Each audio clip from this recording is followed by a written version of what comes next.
छोटी जी खिलाओ यार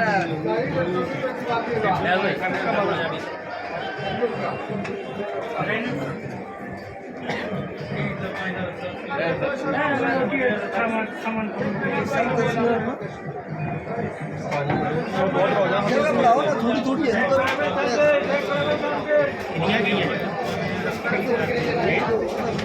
एक और क्या दो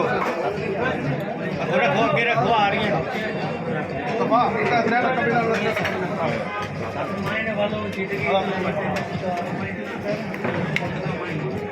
थोड़ा अपना कट होगा यानी एक्टिव शो करना है